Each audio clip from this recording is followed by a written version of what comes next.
Merci Peter. Eh bien, bonjour à tous. Alors, je dois vous avouer que quand j'ai vu le sujet du séminaire et que Sébastien Clairbois m'a demandé de parler de l'île de Pâques, je me suis demandé s'il y avait une réelle adéquation entre le sujet et l'île de Pâques, puisque l'île de Pâques, je vous garantis tout de suite, n'est pas un pays où actuellement il y a une violence particulière et des atteintes un peu criminelles au patrimoine.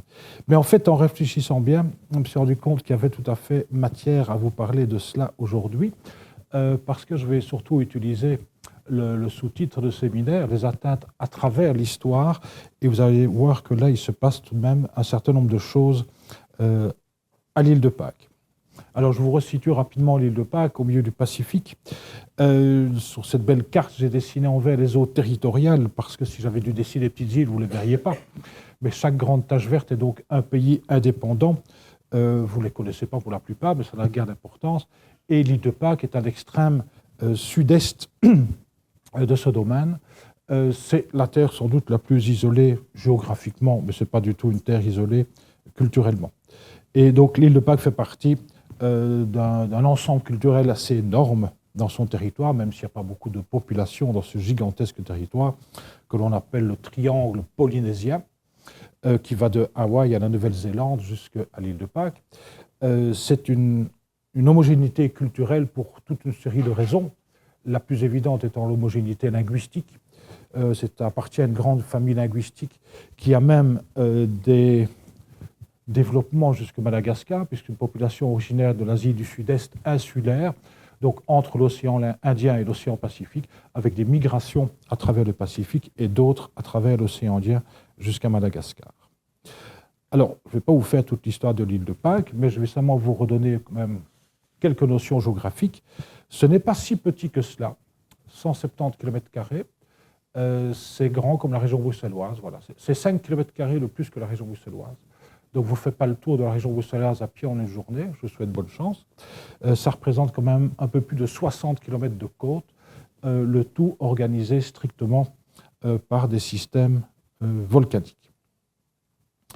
Alors, dans l'absolu, l'île de Pâques, qui appartient depuis 1888 au Chili, est un monde totalement développé, occidental, je vais dire, dans son mode de fonctionnement et son mode de vie.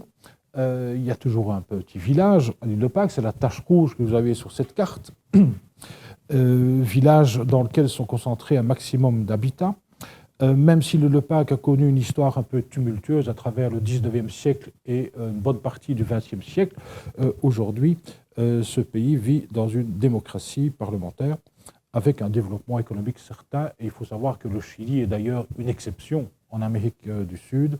Le Chili n'a rien à voir économiquement ou dans le développement social avec beaucoup de pays, malheureusement, de ce continent. Alors, vous avez donc en rouge la partie urbaine, pour laquelle il y a une série de problèmes de conservation du patrimoine. Vous avez en gris, tout autour de cette partie rouge, un développement beaucoup plus grand, vous avez ce qu'on appelle la partie habitée, occupée, mais pas de façon urbaine, c'est-à-dire c'est tous les développements agricoles qui permettent à ce village de vivre. Vous avez tous ces petits carrés blancs qui se développent un peu partout, là, un peu plus à l'est. Ce sont les terres très récemment rétrocédées aux habitants de l'île de Pâques. Il y a eu des confiscations de terres par abus colonial, surtout au milieu du 19e siècle. Et vous avez alors en jaune deux zones qui sont les zones de protection absolue, surtout pour des réserves d'eau potable. C'est là qu'on va puiser l'eau dans des nappes phréatiques, donc on ne peut plus toucher à la nature à ces endroits-là pour des raisons d'exploitation sensée et organisée et maîtrisée de l'eau. Et alors tout le reste en vert, c'est la réserve naturelle, qui est autant une réserve pour le patrimoine botanique et faunistique, mais aussi l'essentiel, pas tout, mais l'essentiel du patrimoine archéologique se trouve dans le parc national qui est géré par un organisme de l'État officiel, de l'État chilien, qui s'appelle, ça nous fait toujours un peu sourire, mais qui s'appelle CONAF, c'est-à-dire Corporation Nationale Forestale. Parc est tout à fait géré de manière professionnelle, avec toute une série de rangers qui surveillent l'île de Pâques, et ainsi de suite. Et donc, dans l'absolu, on pourrait se dire qu'on est là dans le meilleur des mondes pour ce qui est de la protection du patrimoine, et je pense que c'est largement le cas, si ce n'est qu'il y a toute une série de problèmes qui apparaissent, dont un qui est déjà illustré par cette photo. Ici, vous voyez une statue qui se fait soulever par une grue. Je vais revenir dans quelques instants sur ce genre de problème. En réalité, les atteintes au patrimoine à l'île de Pâques sont d'abord des atteintes naturelles. Il y a des attaques naturelles qui touchent cette île, qui est une formation strictement volcanique, extrêmement ancienne. Il n'y a plus aucune activité volcanique aujourd'hui à l'île de Pâques, mais c'est d'une naissance strictement volcanique. Alors, cette île n'est plus au-dessus de la faille la faille dans l'écorce terrestre qui alimentait les volcans. Elle est sur la plaque de Nazca qui se déplace vers le continent américain. Ça se déplace très vite. C'est une des plaques qui bouge le plus, 5 à 10 cm par an. C'est énorme, ce qui provoque, vous le savez, tous les tremblements de terre que l'on a surtout sur la côte chilienne. Mais donc l'île de Pâques ne connaît plus aucune activité volcanique, mais toutes ces îles volcaniques au milieu de l'océan sont sans cesse attaquées par l'océan lui-même. Alors, sur les 60 km de côte de l'île de Pâques, il n'y a que quelques centaines de mètres qui ne sont pas formés de falaises. Tout le reste, ce sont des falaises. Et pourquoi ? Ce sont ces volcans qui finissaient en pente douce dans l'océan et qui ont déjà été rongés. Et c'est déjà la masse intérieure des volcans, des anciens volcans que vous voyez apparaître, entièrement mangés par la mer, par l'océan. Et donc l'île se rapetissait, si vous voulez, continuellement. Et c'est un processus qui est en cours et qui est là pour toujours, qu'on n'arrêtera jamais. Et je vous montre, par exemple, ici, des effondrements qui se passent, je ne dirais pas quotidiennement, mais assez régulièrement. Ce sont des tonnes, ça a l'air d'un petit paquet de pierres ici qui tombent, mais vous voyez toute la falaise attaquée au-dessus. Ça tombe en une fois. Quand ça tombe, hein, c'est un phénomène assez énorme. Donc, en gros, l'île de Pâques est en train de diminuer de taille, comme toutes les îles du Pacifique et bien d'autres terres. En fait, toutes les côtes sur le monde se font attaquer d'une manière ou d'une autre par l'océan. Alors ici, c'est assez spectaculaire. C'est un phénomène qui s'est passé il y a 2 ans, mais ça arrive très régulièrement. C'est un volcan assez fameux de l'île de Pâques. Actuellement, c'est une falaise d'à peu près 190 mètres de haut. Ce volcan est tout à fait spectaculaire, puisqu'à l'intérieur, c'est un magnifique cratère qui est rempli d'eau, c'est un lac. Et c'est en fait ce qu'on appelle le coup de canif, c'est-à-dire cette falaise qui est attaquée par la mer, qui n'est pas à l'intérieur des terres, qui se fait ronger par l'océan et qui un jour va s'ouvrir et ce volcan va se vider. C'est des phénomènes qu'on connaît dans toutes ces îles du Pacifique. Je vous montre ici une magnifique vue de Aioae, qui est la ville principale de la plus grande des îles des Marquises. C'est assez spectaculaire, mais il faut bien comprendre que c'est un ancien gigantesque volcan qui, de la même manière, attaqué par l'océan, s'est ouvert et forme aujourd'hui une baie magnifique qui nous paraît paradisiaque, mais ce sont donc des phénomènes de destruction naturelle. Je vous montre un autre exemple, toujours sur l'île de Nuku'iva aux Marquises. Un peu plus loin sur cette île, de nouveau, un ancien volcan qui aujourd'hui est complètement ouvert sur l'océan. Alors, c'est un problème, ceci dit, c'est relativement lent à l'échelle humaine comme phénomène, mais ça peut tout à coup s'accélérer. Et lorsque les derniers morceaux de ces falaises peuvent tomber, ça tombe en une fois.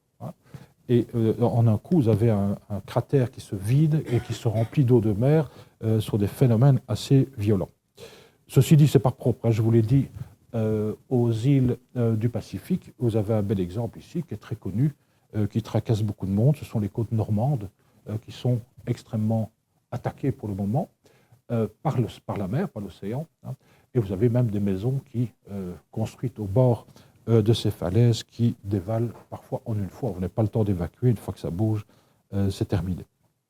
Alors je vous montre quelques exemples très problématiques à l'île de Pâques qui forment une attaque du patrimoine. Vous avez ici, c'est l'extrême est de l'île. C'est un site que j'ai eu l'occasion de fouiller il y a une dizaine d'années. Le site se trouve là en bordure de cette énorme falaise de 170 mètres de haut. Vous voyez tout le travail de l'érosion. C'est de l'érosion, pas parce qu'on est en problème de végétation, mais simplement cette falaise est attaquée par l'océan, donc des fragments tombent régulièrement, du coup le sommet de ces falaises est dénudé, ce qui provoque une érosion, etc. Et on a retrouvé encore les restes, tout en haut de cette corniche, les restes d'un ancien monument qui supportait des statues. Il nous restait une seule façade de ce monument, la façade côté terre, la façade côté mer avait déjà presque entièrement disparu. Vous la voyez, voilà, on a encore une partie du remplissage de cette plateforme qui servait à soutenir une statue. Vous devinez quelques blocs appareillés, voilà, c'est un détail de ce petit bloc, c'est ce qui reste de la façade arrière. Tout le reste a déjà dévalé cette pente inimaginable et se retrouve au fond de l'océan. Je vous montre un autre site qui va subir bientôt le même sort. Magnifique architecture. C'est de nouveau un podium destiné à supporter des statues. Vous l'avez ici dans sa longueur. Le voit ici de biais et vous voyez qu'on est vraiment au bord de la falaise. Une partie de la façade a déjà d'ailleurs disparu dans cette pente qui est de plus de 150 mètres. Et on voit déjà des fissures dans la surface supérieure de cette falaise et on sait bien que les choses vont disparaître quand c'est peut-être déjà fait aujourd'hui, c'est peut-être dans 10 ans, mais c'est une question de délai relativement court. Donc voilà, ça c'est un premier point relativement anecdotique par rapport à la problématique, j'imagine, que l'on veut développer dans ce séminaire, puisque ici c'est un phénomène tout à fait inéluctable, et à moins de s'amuser à démonter tous ces monuments, je ne vois aucune solution pour les sauver. Des falaises pareilles ne se consolideront jamais. On peut faire tout ce qu'on veut, c'est un processus naturel, et vous parviendrez à bétonner, par exemple, tout cela. D'abord, ce serait fort laid, saturer l'île, mais ce ne serait jamais que reporter le sursis de quelques années. Alors, pour l'île de Pâques, on a souvent évoqué les reins de marée, puisque vous n'êtes peut-être pas sans savoir que l'entièreté des monuments de l'île de Pâques ont été retrouvés tels celui-là, avec aucune statue debout. On ne connaît plus de statue debout. La dernière qui a été vue debout, c'est en 1838, donc c'est déjà vieux. Et depuis qu'on s'intéresse scientifiquement à l'île de Pâques, on n'a jamais vu une seule statue debout. On a imaginé toutes sortes de choses pour expliquer ce phénomène. Et une des solutions qui est encore défendue par quelques-uns, c'est celle du raz de marée. J'en profite pour vous mettre une magnifique estampe de Hokusai, estampe japonaise, pour vous signaler qu'on vient d'ouvrir au 51 une très très belle exposition avec des estampes japonaises, dont la vague d'Hokusai, qui est quand même un chef-d'œuvre exceptionnel. Mais je vous attire tout de suite l'attention sur ce monument ici, qui est relativement bien organisé dans sa destruction, puisque vous pouvez voir que toutes les statues sont rangées parallèles les unes aux autres, sont bien rangées. J'imagine très très mal un raz de marée organiser les choses de façon aussi propre et aussi belle. Donc on voit déjà qu'il y a un problème pour assurer qu'une partie du patrimoine de l'île de Pâques serait détruit par des raz de marée. Je vous montre ici le plus grand monument de l'île de Pâques, à Utongariki, 15 statues. Il a été restauré. Si les statues sont debout, c'est parce que ce monument a été restauré. Les travaux ont débuté au début des années 80 et les restaurations sont terminées au début des années 90. Ça a été un travail colossal, sans jeu de mots. Mais en dessous, vous avez une photo de ce monument en 1935. Vous oubliez tous les murets de pierre qui apparaissent sur cette photo. Là, c'est une compagnie anglaise qui, à la fin du 19e siècle, a reçu du Chili l'île de Pâques en location, qui en a fait un élevage de moutons gigantesque et qui, au mépris des monuments, a construit des murets partout pour compartimenter les moutons, y compris des murets qui passent à travers les monuments. Mais ce qui m'intéresse surtout, c'est ce même monument où vous avez ces 15 statues parfaitement rangées, parallèles les unes aux autres. Là, de nouveau, on est très loin de l'idée d'un raz de marée. Ceci dit, il y a quand même de temps en temps des raz de marée à l'île de Pâques. C'est une chose qui existe, et il y en a encore eu un tout petit il y a 2 ans. Il y en a eu un assez important en 1961. En fait, cette plaque de Nazca qui bouge, dont fait partie l'île de Pâques, et qui va vers le continent américain, provoque des tremblements de terre, évidemment, sur la côte américaine. Tremblements de terre qui sont parfois suivis, évidemment, d'un raz de marée. Donc, raz de marée qui vient toujours de l'Est. Mais l'extrémité est de l'île de Pâques est un gigantesque volcan inoccupé, sur lequel il n'y a d'ailleurs pas beaucoup de monuments, avec des falaises hautes de 200 mètres, dont les raz de marée se fracassent contre ce volcan et se coupent en deux. Et généralement, les habitants de l'île de Pâques ne subissent aucun dommage et voient à l'horizon des deux côtés, au nord et au sud, les deux moitiés du raz de marée qui passent. Mais il y a quand même de temps en temps des petits retours de vagues, et ce monument-ci en particulier a subi là en 1969 un raz de marée, mais qui était très réduit, très local. Ce n'est pas toute l'île qui a subi ce raz de marée. Les statues n'étaient pas encore redressées, c'était dans cet état-là. et elles ont voyagé de quelques mètres et se sont retrouvées dans un beau désordre. Ce qui est bien la preuve que ce genre de situation ne correspond pas du tout à un raz-de-marée. Donc voilà, circonstances naturelles, c'est incontestable. Il y a des phénomènes naturels, essentiellement le fait que ces îles sont par défaut rongées par l'océan, ça c'est l'essentiel du phénomène, qui altère le patrimoine. Une des atteintes qui peut paraître très anecdotique aussi et qui est assez contemporaine, ce sont les animaux. L'île de Pâques, comme toutes ces îles du Pacifique, sont trop loin de tout autre continent pour avoir une faune naturelle. Il n'y a pas de faune endémique sur ces îles, à part des oiseaux migrateurs. Donc il n'y a que de la faune apportée par l'humanité. Et au début du XXe siècle, et puis surtout dans le courant du XXe siècle, vaches et chevaux ont été apportés à l'île de Pâques dans un intérêt économique, mais aussi dans un intérêt tout à fait écologique, puisque ces animaux qui sont laissés à l'état sauvage dans cette énorme steppe qu'est l'île de Pâques, ces animaux entretiennent ces steppes et évitent la dégradation des sols et des phénomènes d'érosion. Mais ces animaux ne sont pas très respectueux du patrimoine, il faut bien reconnaître. Ces petites barrières déposées sont soi-disant pour les arrêter, mais ça fait rire un cheval, je vous le dis tout de suite. Et c'est toujours bon de se gratter contre les statues, etc. C'est extrêmement agréable. Donc il y a énormément de monuments où on voit toutes ces traces d'usure dues à la faune. Et là, je ne sais pas très bien non plus comment on pourrait interrompre ce genre de processus. Alors, à l'échelle d'une journée, ça n'est rien du tout. Mais il y a déjà quelques décennies de frottement et ça commence à méchamment se voir sur certains de ces monuments. Maintenant, j'en arrive au corps de mon exposé. Ce sont les vraies perturbations dans le patrimoine dues à l'histoire et surtout, vous allez voir les conséquences actuelles de cette histoire dans la problématique de la conservation du patrimoine. Et je commence de suite par des photos tout à fait spectaculaires. Il existe à l'île de Pâques, en plus de ces plateformes qui soutenaient ces statues qui ont fait la réputation de cette île, il existe un volcan formé de tufs, c'est-à-dire de cendres volcaniques agglomérées. Et ce volcan a été utilisé par les habitants traditionnels de l'île de Pâques comme carrière pour fabriquer leurs statues. Et à la fin de l'utilisation de cette carrière, à partir du milieu du XVIIe siècle, très clairement, cette carrière a été transformée elle-même en un lieu de culte, avec la fabrication de statues gigantesques cette fois-ci, beaucoup plus grandes que celles qu'on peut voir sur les plateformes dispersées partout sur l'île. Regardez ce brave Norvégien ici en 1955, c'est l'expédition de Thor Heyerdahl, ce fameux personnage qui a traversé le Pacifique sur un radeau. Il n'est pas encore à la base de la statue. Il fait, à mon avis, ce Norvégien doit dépasser le mètre 80. Vous voyez son compagnon tout en haut, donc on est dans la démesure la plus totale.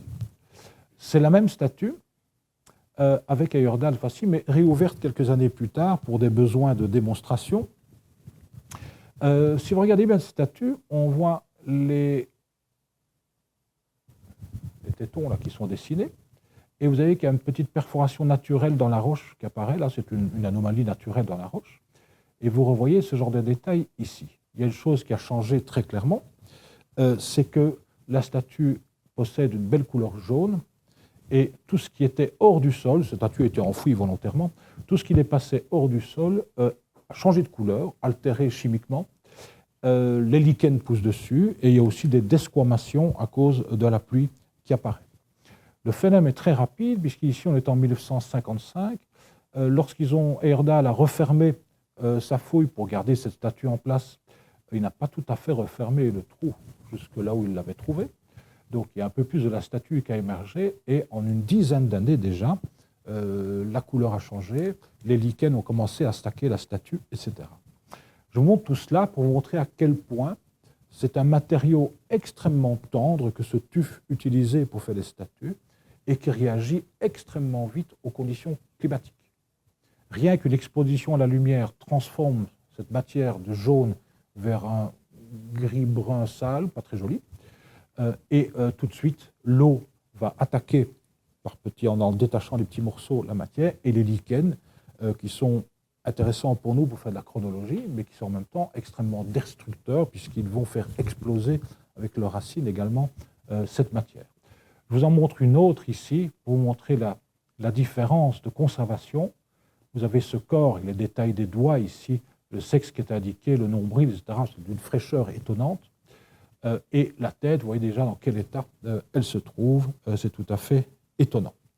Alors, excepté ces statues qui sont restées dans ce volcan carrière et qui ont été à l'époque, je ne vous retrace pas toute cette histoire, mais qui ont été à l'époque, pour des raisons culturelles et religieuses, enterrées aux 2/3. Donc, seul le buste qui émergeait a subi les dégradations du climat. Mais pour toutes les autres statues qui ont été un jour installées sur les plateformes sur tout le pourtour de l'île, là, le travail de sape du climat est tout à fait impressionnant. Et si l'exposition à la lumière change la couleur de la matière, c'est une chose, mais la pluie, en tout cas, est tout à fait dévastatrice. Je vous montre ici une statue qui est couchée maintenant. Elle est sur le ventre. Donc vous avez la nuque ici à l'avant-plan, et vous avez les épaules, et vous avez la base de la statue qui est là tout au bout. Et vous voyez ces rigoles extrêmement profondes. Hein, ce n'est pas très joli. Ces rigoles profondes sont des rigoles qui ont été creusées par l'eau de pluie. Ça vous laisse imaginer le délai pendant lequel ces statues d'abord été dressées, étaient couchées par la suite, mais elles étaient d'abord debout. L'eau percole sur le sommet de la terre et coule le long du corps et creuse de véritables vallées. Ça va extrêmement vite, je vous dis tout de suite. Ça, c'est le travail peut-être de 2-3 siècles au grand maximum. Ça veut dire qu'il y a des statues qui sont déjà en voie de disparition aujourd'hui, rien que par le travail de pluie. Alors, on se dit toujours le Pacifique, les belles plages, les cocotiers, le soleil. Il pleut autant à l'île de Pâques qu'en Belgique, je vous dis tout de suite, on est perdu dans l'océan. Ce n'est pas tout à fait comme chez nous avec des saisons aussi marquées, mais les grains traversent l'océan, il y en a à peu près tous les jours, pas toujours sur toute l'île, mais il pleut très, très fréquemment sur cette île, comme sur la plupart des îles du Pacifique d'ailleurs, quelle que soit la qualité du climat, même s'il y fait chaud. J'entame alors une autre partie qui sont tous les phénomènes historiques qui vont atteindre tout ce patrimoine. Et je vous fais rapidement un petit topo des différentes expéditions des Européens d'abord qui ont marqué la découverte. Enfin, les Européens disent toujours qu'ils ont découvert l'île de Pâques, oubliant que les Polynésiens l'ont découverte avant eux. Mais donc, découverte pour les Européens. Alors, le premier qui arrive là, 1722, Jacob Roggeveen, hollandais qui travaillait pour la Compagnie des Indes orientales et qui cherchait le grand continent austral. C'est encore l'époque où on pensait qu'il y avait un énorme continent dans l'hémisphère sud parce qu'on pensait qu'il fallait un équilibre dans les continents entre le nord et le sud pour que la Terre tienne à l'équilibre. Il a été très déçu de ne trouver que l'île de Pâques, qui est un peu petite pour un grand continent austral. Il a surtout été déçu de ne rien trouver de particulier sur cette île. Il n'y a pas de minéraux, il n'y a pas de fer, il n'y a pas d'or, il n'y a pas de diamants, il n'y a rien de tout ça. Il y a du basalte et du tuf, ce qui n'est pas très gai pour un Européen. Il n'est resté que quelques heures, et donc on peut simplement affirmer que Roggeveen n'a porté aucune atteinte particulière à ce patrimoine, si ce n'est que, découvrant cela et repérant l'endroit où se trouve cette île qu'il découvre le jour de Pâques 1722, ce qui donne le nom à cette île. Donc île de Pâques ne veut rien dire par rapport à la tradition locale, c'est simplement la fête chrétienne utilisée par ce navigateur pour désigner sa découverte. Il a fait tout le tour du monde lors de ce voyage. Mais en découvrant cette île, il ouvre la porte évidemment à l'arrivée d'autres Européens. Et vous savez comme moi que le monde occidental n'a jamais été très tendre dans cette activité de colonisation. Alors, autre voyage, le deuxième à l'île de Pâques, il y a quand même du délai, presque un demi-siècle de tranquillité avant que quelqu'un ne revienne. Là, ce sont des Espagnols. Espagnols qui vont rester une dizaine de jours, qui vont donner une première carte de l'île de Pâques, qui est assez correcte d'ailleurs, y compris avec une idée de l'élévation de tous les volcans. Et le chef de cette expédition va décider d'annexer l'île de Pâques au profit de la couronne d'Espagne. Il va l'appeler l'île de San Carlos, souvenir du roi Carlos III qui est sur le trône à ce moment-là, roi d'Espagne. Ils vont faire d'ailleurs signer un traité d'annexion aux Pascouans. Ils vont repartir et on ne verra plus jamais les Espagnols. Et les Pascouans n'ont jamais su qu'ils faisaient partie de l'Empire espagnol. Et les Espagnols ont tout à fait oublié qu'ils avaient ça dans leur empire. Donc c'est resté une anecdote qui est maintenant dans les archives de la vice-royauté d'Espagne à Lima. Voyage beaucoup plus intéressant. Et il y en a eu d'autres, mais je vous donne les plus importants. 1774, là c'est le deuxième tour du monde de James Cook. il s'arrête à l'île de Pâques. Il ne descend pas lui-même sur l'île parce qu'il était malade, mais plusieurs de ses compagnons de route débarquent sur l'île. Et là, on peut dire qu'on a affaire à la première véritable exploration qui va nous donner une série de témoignages. Et c'est des témoignages qui seront relativement importants dans la suite de ma démonstration. Il y a entre autres un personnage tout à fait remarquable qui accompagne James Cook à cette époque-là, George Foster, qui est d'origine allemande, qui est un naturaliste, comme on dit à l'époque, c'est-à-dire une espèce de savant qui touche à tout, à l'astronomie, à la botanique, à la zoologie, à l'anthropologie, à l'ethnographie, en fait, toutes sortes de sciences qui ne sont pas nécessairement encore nommées comme aujourd'hui, mais c'est un sorte de savant qui touche un peu à tout et qui va nous faire un compte-rendu tout à fait impressionnant de son voyage avec James Cook. Il ne reste que quelques heures à l'île de Pâques, je vous dis tout de suite. Jusque-là, les Pascouans sont relativement épargnés par une mainmise, si ce n'est que dorénavant, ils savent qu'il y a un monde extérieur et que ce monde extérieur peut arriver n'importe quand à l'improviste avec des bateaux. Mais en dehors de ça, ils n'ont pas encore trop de problèmes avec cet extérieur. Le tournant décisif, 1864, donc j'avance à grands pas dans la chronologie, 1864, avec un jeune Français que aujourd'hui on pourrait cataloguer de naïf. C'est quelqu'un qui vient d'une famille modeste et qui a migré vers le Chili pour des raisons économiques. Il était mécanicien, il travaillait dans des garages à Santiago de Chile, mais il a eu la nuit une révélation. Dieu lui est apparu en songe et lui a dit qu'il fallait aller évangéliser les habitants de l'île de Pâques. Et malheureusement, il a réussi à monter son expédition. Ça s'est d'abord très, très mal passé pour lui, parce qu'il est le premier Européen à s'installer à demeure à l'île de Pâques. Il était déposé par un bateau, et puis on lui a dit au revoir, on l'a laissé là tout seul. Et en quelques jours, les Pascouans lui avaient tout pris, je crois qu'il est à peu près tout nu. Il a réussi à trouver 9 mois plus tard un bateau pour vite rentrer au Chili, mais avec l'ordre dans lequel il a fini par rentrer, la compagnie des Sacré-Cœur de Jésus et de Marie, c'est un nom, ils ont remonté une nouvelle expédition. C'est un ordre religieux qui a d'ailleurs évangélisé une grande partie du Pacifique. Il a remonté une expédition et il est retourné à l'île de Pâques et il est mort quelques années après de maladie. Avec l'histoire est magnifique, c'est l'histoire qu'on racontait au XIXe siècle pour faire pleurer les foules. Et sur son lit d'agonie, il a demandé à son collègue qui était prêtre, lui était seulement frère, il n'était pas ordonné, il m'a demandé sont-ils tous baptisés? On lui a dit que oui et il est mort. Ah, c'est une belle histoire. Malheureusement, cette évangélisation, comme toujours, c'est l'imposition d'une nouvelle culture, d'un nouveau mode de vie, avec des nouvelles normes par rapport aux mœurs, va complètement bouleverser l'île de Pâques, vous vous en doutez.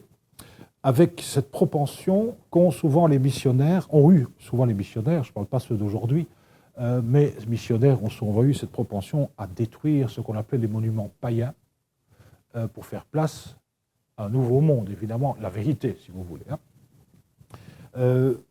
Dieu merci, l'île de Pâques a largement échappé à cela pour une raison assez simple, c'est que lorsque Hérault, il s'appelait Hérault, c'est déjà un nom, lorsque Eugène Hérault, ça s'écrit E-Y-R-A-U-D, lorsque Jeanne Hérault arrive à l'île de Pâques, il n'y a plus de statues debout, sauf celles qui sont aux 2 tiers enterrées dans le volcan Carrière, mais il n'a jamais été jusque-là. Donc tous les monuments ont l'air détruits. Ce qui a sauvé un certain nombre de choses à l'île de Pâques. Dans d'autres îles de Polynésie, je vous dis tout de suite que les choses ont été beaucoup plus féroces. Dans les Australes, par exemple, c'est l'extrême sud de la Polynésie française, des missionnaires ont carrément démonté tous les monuments et ont emporté sur les bateaux les statues. Aujourd'hui, quand même, quelques-unes sont sauvées, se trouvent dans un musée à Tahiti, mais il n'y a plus rien sur place. Si vous avez un jour le plaisir d'aller jusqu'à l'archipel de Mangareva, c'est l'extrême sud-est de la Polynésie française, c'est un paradis sur terre au point de vue paysage et nature, le seul passé que ces gens peuvent vous montrer, ce sont les églises construites, les petites chapelles construites sur toutes les petites îles de l'archipel au milieu du XIXe siècle. C'est tout ce qui reste.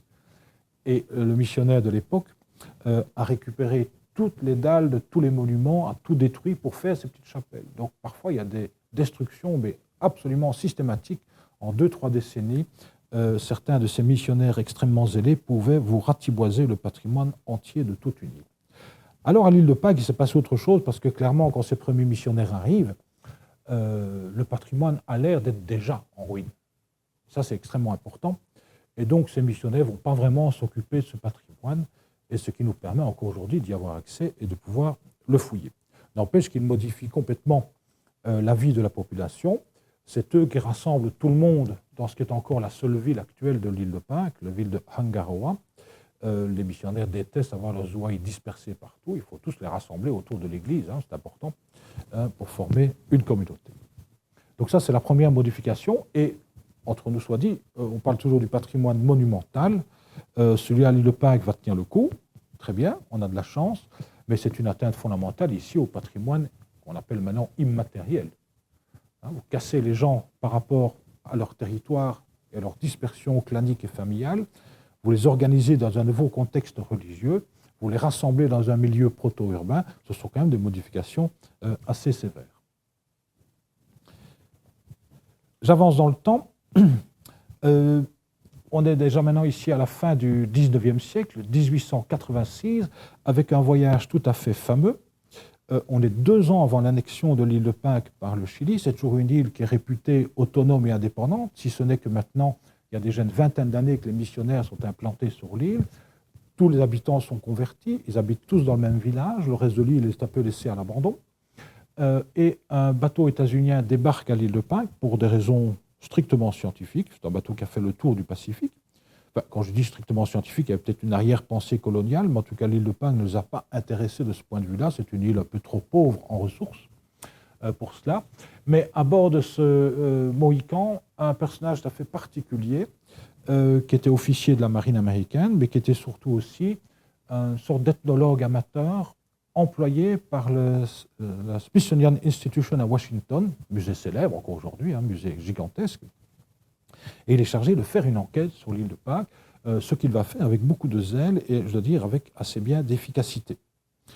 Alors, c'est lui qui est l'auteur d'un nom qui malheureusement est resté, qui est tout à fait mal compris, qui est une mauvaise traduction. Ce nom, c'est Tepito Teanua, qui est encore utilisé aujourd'hui par tous ceux qui aiment bien concilier des mystères et vivent de fantasmes. C'est un nom qui a l'air un peu compliqué.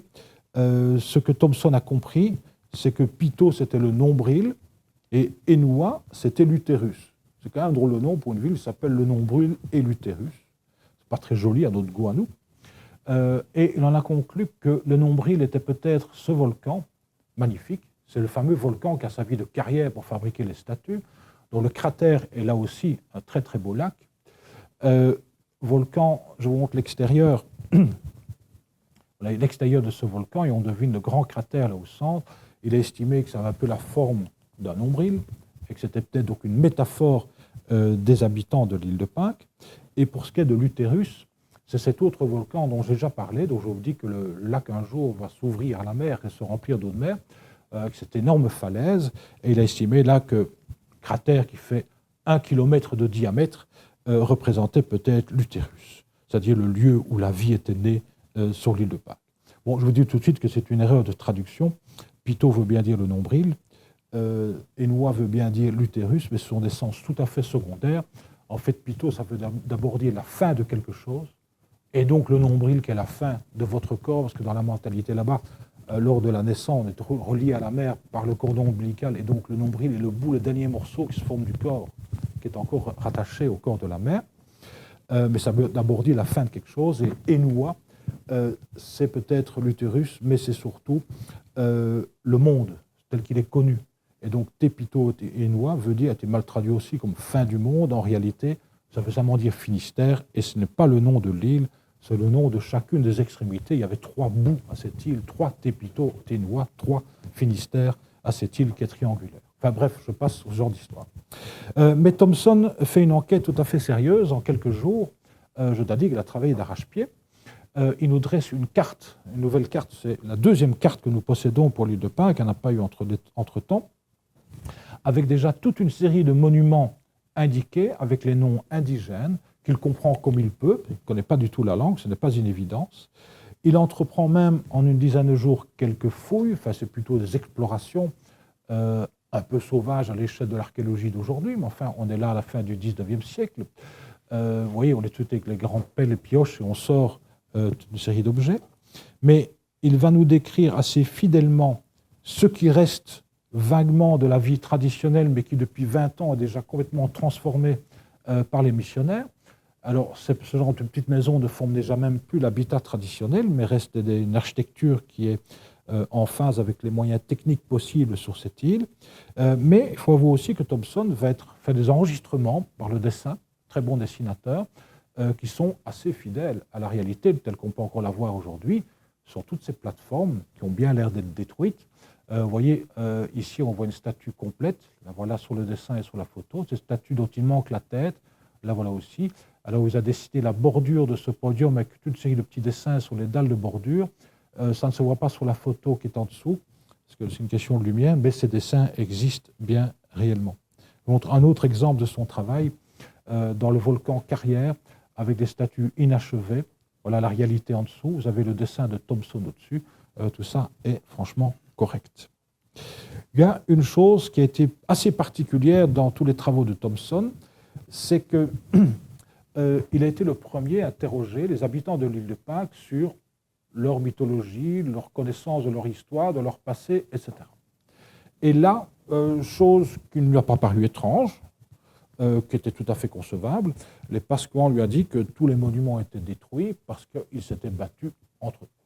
Il y avait eu des guerres intertribales et que ces guerres avaient détruit l'entièreté du patrimoine.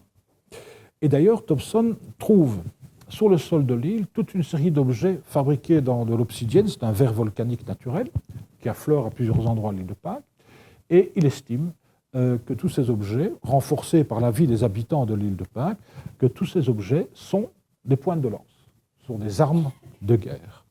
Il y avait un précédent, quelques années avant lui, 1872, donc c'est une quinzaine d'années avant lui, un Français, tout jeune à l'époque, Julien Viaud, très célèbre par la suite parce qu'il sera connu, vous avez oublié tout ça, c'est plus de la littérature que l'on lit, mais ça va être un grand auteur romantique sur le pseudonyme de Pierre Loti.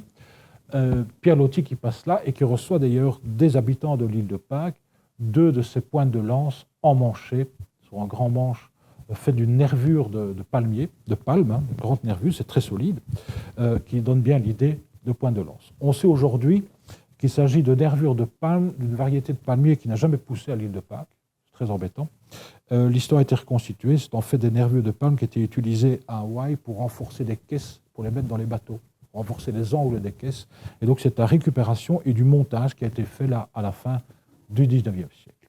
Il n'empêche que Thompson reçoit non seulement des commentaires des habitants en disant il y a eu des guerres intertribales, tout le patrimoine ici est détruit, et c'est pour ça que je vous parle de tout cela, le patrimoine est détruit parce que nous nous sommes battus entre nous, pour ça qu'il n'y a plus une seule statue debout, tous ces monuments sont effondrés, et voici les armes que nous utilisions, et il en récolte un grand nombre, et il publie ça comme point de lance. Quelques années après lui, pendant la Première Guerre mondiale, Catherine Routledge, anthropologue britannique, qui travaillait pour le British Museum, passe également à l'île de Pâques. Elle va rester quand même plusieurs mois sur cette île. On est d'une expédition d'une toute autre ampleur. Elle va faire un certain nombre de fouilles archéologiques absolument remarquables, mais va rester avec les mêmes interrogations vis-à-vis de la population, qui vont répéter cette histoire de guerre intertribale de manière assez développée. Catherine Routledge va très vite publier tout cela, et son ouvrage est vraiment une référence, non seulement pour les travaux qu'elle a fait, mais la quantité d'enquêtes qu'elle a fait auprès de la population. C'est autant une œuvre ethnographique qu'une œuvre archéologique. Et cet ouvrage va rester célèbre, y compris parmi la population de l'île de Pâques. Et elle avait un jeune personnage à l'époque qui lui a servi de guide et de sorte de garde du corps, qui l'a promené à travers toute l'île. Ce personnage va garder du service pendant très longtemps auprès de tous les étrangers qui vont débarquer à l'île de Pâques. Et ce Juan Tepano va servir donc d'interprète et d'informateur pour Routledge. Il va servir d'interprète et d'informateur pour quelques années plus tard un certain Macmillan Brown, qui est un États-Unien un peu fou, qui était là à l'air pour vivre un peu de fantasme à l'île de Pâques. Mais il va encore servir d'interprète en 1935 auprès d'Alfred Metro, M-E-T-R-A-U-X, pas comme le métro. Alfred Metro, grand ethnologue français, qui avait d'abord travaillé sur le Brésil, et puis qu'après ça va être un des grands spécialistes internationaux du vaudou à Haïti. Pas Tahiti, Haïti dans l'Atlantique. C'est donc un personnage clé à l'île de Pâques et qui, faussement, va donner l'impression pour les Européens qu'à travers les décennies, on a toujours le même genre de témoignages. Regardez, Routledge nous dit ça, Macmillan Brown nous dit ça, Metro nous dit cela, oubliant qu'en fait, c'est toujours le même informateur et qu'on a en fait extrêmement peu de sources. D'un point de vue critique historique, c'est un véritable problème. Ce personnage avait l'air de tenir tout le passé de l'île de Pâques. Il a été considéré d'ailleurs par les habitants de l'île de Pâques jusqu'au milieu du XXe siècle, même après sa mort, comme étant le seul connaissant encore l'histoire. Et il a eu cette phrase auprès d'Alfred Metro qui fait peur, évidemment. Il a dit un jour à Alfred Metro en 1934, alors que Metro essayait de l'interroger sur les traditions et ainsi de suite, il a dit « mais j'ai déjà tout raconté à la Grande Catherine », la Grande Catherine étant Catherine Routledge, évidemment. « J'ai déjà tout rencontré à la Grande Catherine, et d'ailleurs, je connais tout ça à cause du livre de Catherine. » C'était vraiment un peu embêtant. Donc, on se trouve devant un mur, et je garde cette histoire en suspens, ça va revenir un peu plus tard dans mon exposé. Donc, on en arrive à la situation suivante. Il est bien clair qu'à l'île de Pâques, tout le patrimoine est détruit, mais il n'a pas été détruit par les missionnaires, c'est avant l'arrivée des missionnaires. Donc, pour une fois, on a échappé à une volonté de ratiboiser tout pour des raisons religieuses, puisque ces missionnaires ont eu le bonheur de trouver déjà le patrimoine par terre, donc ils n'ont pas dû trop s'en préoccuper. Mais n'empêche que ce patrimoine a bien l'air détruit, que toutes les légendes, même si on a un problème de témoignage, parce qu'on n'a à peu près qu'un seul informateur, toutes ces légendes ont l'air de raconter qu'il y a bien eu des guerres. Thompson, qui était le premier à tomber sur cette histoire, trouve même les armes et les publie. Et maintenant, on a trouvé de ces pointes en obsidienne, mais des milliers d'exemplaires, donc c'est assez important comme phénomène. Et beaucoup plus récemment alors, et là ça ne correspond plus du tout à témoignage, mais à des réalités physiques qui ont été mesurées sur l'île de Pâques dans les années 70 et 80, donc c'est assez récent, en tout cas pour nous. Pour vous, c'est peut-être plus vieux, mais on a trouvé un phénomène tout à fait étonnant. L'île de Pâques ne possède quasiment pas d'arbres, c'est une chose qui a frappé tous les Européens dès le XVIIIe siècle lorsqu'ils ont découvert cette île. C'est une vaste steppe, mais en étudiant au fond des cratères dans ces lacs qui sont d'excellents pièges pour les pollens, en étudiant tout cela, on se rend compte que l'île de Pâques était une forêt dense. Quand les Polynésiens sont arrivés sur cette île, qu'il y a eu un déboisement, que le maximum de ce déboisement est à peu près au milieu du XVIIe siècle, et qu'après cela, il reste cette vaste steppe avec quelques petits arbrisseaux tout à fait maigrichons. Ça a été étudié non seulement par les pollens, mais aussi par les traces de combustible dans les foyers, le foyer ancien qu'on trouve en contexte archéologique, pour constater, c'est le schéma ici à votre droite, pour constater en vert qu'on a d'abord énormément de charbon de bois dans les foyers domestiques, et qu'après le milieu du XVIIe siècle, on a essentiellement des cendres de plantes sèches, de grandes herbacées sèches qui ont été utilisées comme combustible, ce qui est la preuve qu'il y a une crise écologique et qu'on a dû changer entièrement ces traditions. Alors, je vous montre ici Tahiti, le sud de Tahiti, magnifique île, c'est toujours une île volcanique, avec un relief extrêmement prononcé. Toutes ces pentes sont entièrement couvertes d'arbres. En fait, les vallées sont tellement étroites et raides qu'on ne sait coloniser dans ce genre d'île que les côtes et le début de ces vallées. Et donc tout le reste est toujours boisé. Ça permet un climat tout à fait original parce qu'il y a des fortes condensations toujours au sommet de ces grands reliefs. Tahiti, le centre de l'île de Pâques, le centre de l'île Tahiti culmine à peu près à 2000 mètres, c'est énorme. Et donc vous avez ces machines à nuages tout en haut, ce qui fait qu'il pleut toujours au sommet. C'est des vallées qui coulent toute l'année et vous êtes au soleil sur les côtes avec des petites rivières qui vous abreuvent. Donc c'est un paradis sur terre. L'île de Pâques, c'est tout à fait différent. Je vous montre un paysage. Les volcans sont nettement moins accentués. Le point culminant de l'île de Pâques est à 511 mètres et c'est des reliefs beaucoup plus doux. Pas besoin de matériel d'escalade pour grimper en haut d'un volcan. Et il ne reste plus d'arbres aujourd'hui. C'est une vaste steppe seulement entrecoupée de toutes ces coulées de lave que vous voyez, qui sont des effondrements de coulées de lave, tous ces cailloux noirs qui occupent tout cela. Ça ressemble plus à l'Irlande ou à l'Écosse qu'à le paradis qu'on imagine quand on gagne la loterie, là, avec des cocotiers, des plages, etc. Alors, ce contexte particulier, transformation de l'environnement, c'est toujours une bataille entre certains collègues. Certains disent que c'est pour des raisons naturelles que ça s'est déboisé. D'autres disent, mais non, c'est sûrement les Pascouans qui ont exploité et surexploité leur milieu. C'est un bel exemple pour aujourd'hui. Je ne vais pas rentrer dans cette polémique. Ce qui importe, c'est que l'environnement a changé pendant l'occupation humaine Ça, c'est manifeste. Et que si on ajoute ces légendes sur la guerre, si on ajoute les armes qui ont été retrouvées, tout ça a l'air de coller et qu'on serait peut-être donc devant des guerres dues à des changements climatiques, des guerres pour des raisons économiques, parce que le changement d'environnement a pu provoquer une crise économique, et ce qui aurait détruit tout ce patrimoine. Regardez, ce monument n'a pas l'air en très grande forme. Il y a une statue qui est jetée sur le dos derrière. Il y en a une autre qui est au sommet, mais qui est cassée. La tête est en contrebas. Le corps tient encore un peu au-dessus du monument. Tout ça n'a pas l'air très glorieux. Alors, mon collègue Paul Ban de Cambridge a reconstitué un peu les processus. Je vous montre ça très rapidement. Mais au départ, donc, vous avez un milieu qui possède une forêt, avec une colonisation humaine qui apparaît à ce moment-là, et vous avez essentiellement comme faune les oiseaux migrateurs. Alors, les Polynésiens sont agriculteurs-éleveurs. Ils déménageaient d'une île à l'autre sur des catamarans avec leurs plantes et leurs animaux vivants. Et dès qu'ils touchaient une île, une nouvelle île, ils implantaient de suite leur agriculture et leur propre faune. Leur faune, c'est les petits cochons noirs d'Asie du Sud-Est, le poulet et le rat polynésien, ce sont des cochons d'Inde avec une longue queue qu'ils mangeaient. C'est des animaux de basse-cour. Mais ils implantaient aussi bananiers, coco, donc palmiers cocotiers, igname, taro, canne à sucre, des choses pareilles, et patates douces. Donc, on déboise des petites clairières pour installer son agriculture, c'est une chose, c'est le premier rectangle rouge qui est là. Donc, il y a un développement de la population, donc on n'arrête pas de déboiser pour subvenir aux besoins alimentaires de la population.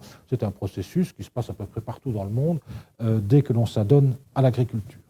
Mais ça forme un premier cercle vicieux. Le suivant, c'est que vous avez les rongeurs, c'est surtout le rat, qui est un animal basse-cour, qui va ronger les fruits des arbres, mais qui va aussi consommer éventuellement les œufs des oiseaux migrateurs. Donc ça forme, je ne vais pas dans les détails, un deuxième cercle vicieux avec l'implantation humaine et ses conséquences qui continuent à détériorer l'environnement. Et on continue comme cela avec une surexploitation de la forêt pour pouvoir transporter les statues, parce qu'on construit des statues, il faut des rondins pour les transporter, il faut des moyens pour construire tout cela. Et en fin de compte, on en arrive à une surpopulation dans un environnement à peu près entièrement détruit. Donc cette surpopulation n'a plus la possibilité de s'alimenter normalement, donc des guerres intertribales. Et vous arrivez à toutes les conséquences qui sont en bleu. Déclin de la fabrication des statues parce qu'on n'a plus les moyens, déforestation générale, vous avez le déclin de la population à cause des guerres, et vous avez une réduction drastique des oiseaux migrateurs qui étaient la seule faune naturelle sur cette île. Tout ça est plutôt catastrophique. Mais je vous dis aussi, c'est très à la mode, l'éco-catastrophe, ça nous fait rêver avec les changements climatiques que nous connaissons aujourd'hui. Et ça a donné lieu à des publications fracassantes. D'abord celle des initiateurs de cette idée, Paul Ban et John Flenley. Paul Ban, donc archéologue britannique, Flenley, qui est un palynologue néo-zélandais, avec une autre publication fameuse, celle-là de Jared Diamond, qui a publié Collapse, donc effondrement. Il prend d'autres exemples que l'île de Pâques, mais l'île de Pâques est le point principal de sa démonstration. L'île de Pâques est l'exemple type de l'éco-catastrophe, de la surexploitation de l'environnement qui conduit à un suicide culturel, ce qui explique la ruine de tous ces monuments. Et les premiers missionnaires n'ont jamais trouvé que les quelques survivants de cette guerre désastreuse, survivants qui étaient devant les ruines qu'ils avaient provoquées.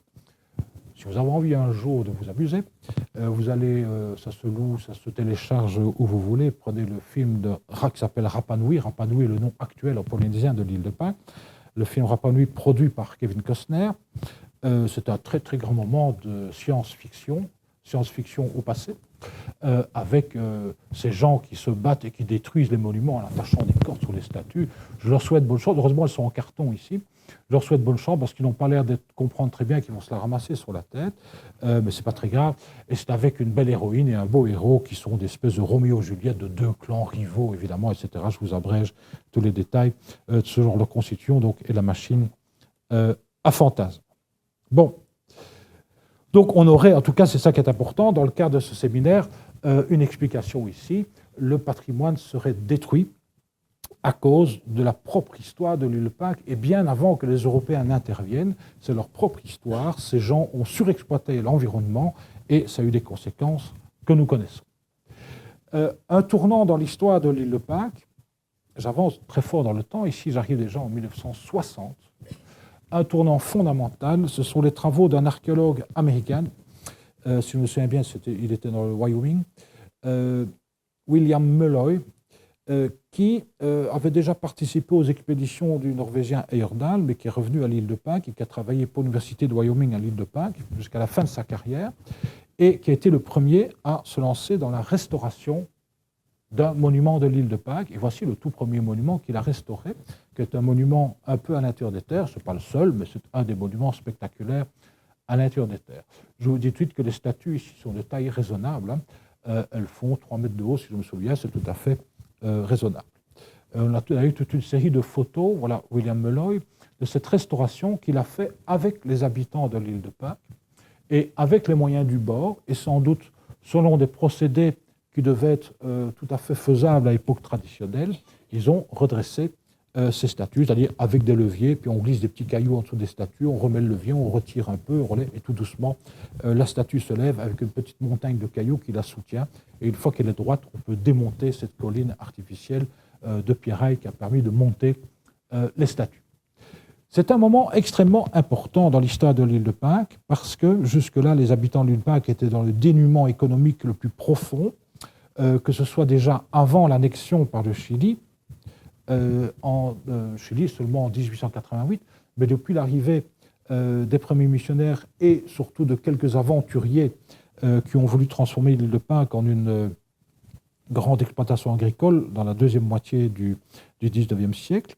Et puis après l'annexion par le Chili, il y a eu la location de l'île de Pâques à cette compagnie qui élevait des moutons, dont j'ai déjà parlé, société qui a enfermé les habitants de l'île de Pâques dans le début de la ville actuelle, derrière des barbelés pour qu'ils n'aillent surtout pas tuer et manger les moutons. Et donc ces gens étaient dans un camp de concentration jusque dans les années 70, du 1970, ce qui est énorme, presque un siècle enfermés dans un camp de concentration. Et donc lorsque William Mulloy, en 1960, quelques années avant la libération des habitants de l'île de Pâques, avant qu'on leur rende leur île, avec eux, a eu l'autorisation du gouvernement militaire et de la compagnie anglaise qui était maître de tout là-bas, de restaurer un premier monument, les habitants ont eu le sentiment que leur vie allait changer.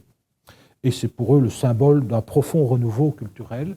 Et ils disent tous, nous avons vécu avant Ahouakivi, Ahouakivi est le nom de ce monument, et maintenant nous sommes dans l'époque après Ahouakivi. La restauration de ce patrimoine a transformé complètement leur existence. Et c'est un peu une coïncidence, mais en même temps, ça, quelques années après, le Chili a rendu toutes les terres, a mis dehors la compagnie anglaise et a rendu les terres aux habitants, qui connaissent aujourd'hui un destin économique très enviable. Et le tourisme a commencé à se développer, et le tourisme n'était pas tellement heureux au départ de ne voir que des monuments détruits, et d'avoir des monuments restaurés comme ceci est évidemment éminemment plus spectaculaire. Du coup, a été lancée une politique de restauration des monuments depuis lors. Il faut savoir qu'aujourd'hui, il y a 11 gros porteurs par semaine qui atterrissent à l'île de Pâques, donc il y a en permanence un bon millier de touristes pour 6 000 habitants, ce qui est une fameuse proportion.